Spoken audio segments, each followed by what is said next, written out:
Hi అండి, ఏం చేస్తున్నారు? అందరూ బాగున్నారా? ఈరోజు మా భోజనం అండి గోంగూర పచ్చడి, కోడిగుడ్డు ఫ్రై. గోంగూర పచ్చడి నిన్న చేశానండి. గోంగూర, కొత్తిమీర, కరివేపాకు మూడేసి పచ్చడి చేశాను. నిన్నంతా తిన్నాం, ఈరోజు కూడా ఉందన్నమాట. దాంట్లోకి కోడిగుడ్డు ఫ్రై చేశాను. రెండు కాంబినేషన్ ఎలా ఉందో చూసి చెప్తానండి. అబ్బా, సూపర్ ఉంది అన్నమాట. టేస్ట్ అయితే అదిరిపోయిందండి. ఎంత బాగా కుదిరినాయి అంటే పచ్చడి ఎంత బాగా కుదిరిందంటే రోజు అదే తినాలనిపిస్తుంది అన్నమాట, అంత బాగుంది. కోడిగుడ్డు ఫ్రై కూడా చాలా బాగుందండి. నేనేం చేశానంటే ఆకుకూరలు ఆయన వచ్చినప్పుడు వెరైటీగా ఏదైనా చేద్దాం అనిపించింది నాకు. అందుకని నేను ఒక కట్ట గోంగూర తీసుకొని ఒక కట్ట కొత్తిమీర తీసుకున్నాను. కరివేపాకు కొంచెం పెట్టమంటే ఫ్రీగా పెడతారు కదా, కరివేపాకు పెట్టాడనమాట. ఈ మూడు కలిపి పచ్చడి చేద్దామన్న ఆలోచన వచ్చింది నాకు. ఏం చేశాను, ఎండుమిరపకాయలు, చిన్నెల్లిపాయలు, కరివేపాకు అన్నీ నూనెలో వేయించాను అనమాట. తర్వాత కొత్తిమీర, గోంగూర కూడా నూనెలో వేయించాను.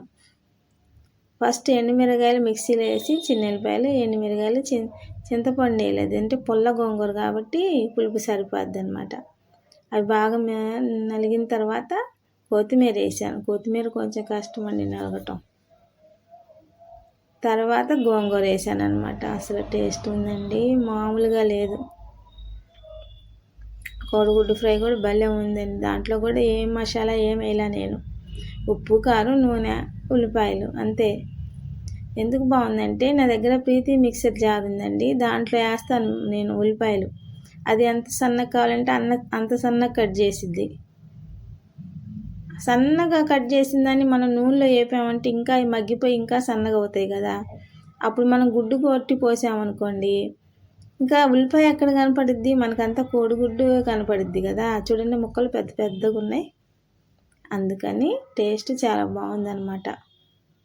నూనె కూడా మోయినంగా వేసాను, ఉప్పు కారం కరెక్ట్గా సరిపోయింది. చూడండి, ఎక్కడైనా పళ్ళానికి ఏమన్నా అన్నం అంటుకుంటుందేమో, నూనె అంత కరెక్ట్గా సరిపోయిందనమాట. ఎప్పుడు తినలేదండి ఈ కాంబినేషన్, ఫస్ట్ టైం ట్రై చేసా, చాలా బాగుంది. మొన్న కూడా అండి మెంతికూర, తోటకూర తీసుకొని ఆ రెండు కాంబినేషన్లో చేశాను, అది కూడా భలే కుదిరింది. ఇట్లా ఒక్కో వెరైటీ ట్రై చేద్దామండి. తింటుంటే తినాలనిపిస్తుంది నాకైతే. వెళ్ళిపోతా ఉంది ఒక్కో ముద్ద ఆపకుండా.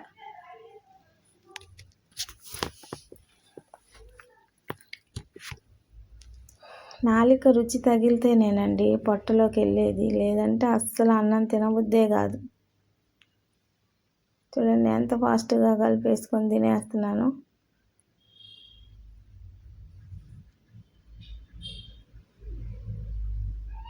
మీరు కూడా ఒకసారి ఈ కాంబినేషన్ ట్రై చేయండి, వదిలిపెట్టండి బాబు. పళ్ళెం అన్నమైనా శుభ్రంగా తినేస్తారు.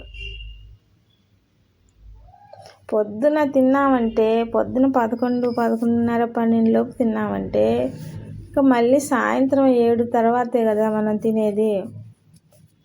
మధ్యాహ్నం ఏమి తినం మేము. ఇంకా 4, 5 మాత్రం మా అబ్బాయి వచ్చేసరికి రాగి జావ కాస్తాను, అది చెరో గ్లాస్ తాగుతాము, ఇంకంతే. అందుకని మాకు బాగా ఆకలి అయిద్దండి. ఒక పూట మేము టిఫిన్లు ఎత్తేసామన్నమాట. పొద్దున్నే టిఫిన్లు చేయటం, చట్నీలు ఇవన్నీ సరిగా ఉండట్లేదు హెల్త్ అని చెప్పేసి అవి మానేసాం. అందుకని ఆకలి బాగా వేసిద్ది అనమాట, మధ్యలో అంతా గ్యాప్ ఉంటుంది కాబట్టి అని ఎప్పుడు తిందామా అనిపించిద్ది. చూడండి, ఈ పూట నా గిద్దన్నం నేను శుభ్రంగా తినేసాను. ఈ కొంచెంలోకి పెరిగేసుకుంటానండి. నిన్న గోంగూర పచ్చడి, ఈరోజు గోంగూర. అయ్యో సగం కిందే పోయిందండి. ఏది చేసినా అంతేనండి, నేలపాలు అవ్వకుండా మాత్రం పనులు అవ్వవు. ఏం చేస్తాం, కొన్ని జాతకాలు అంతేనండి.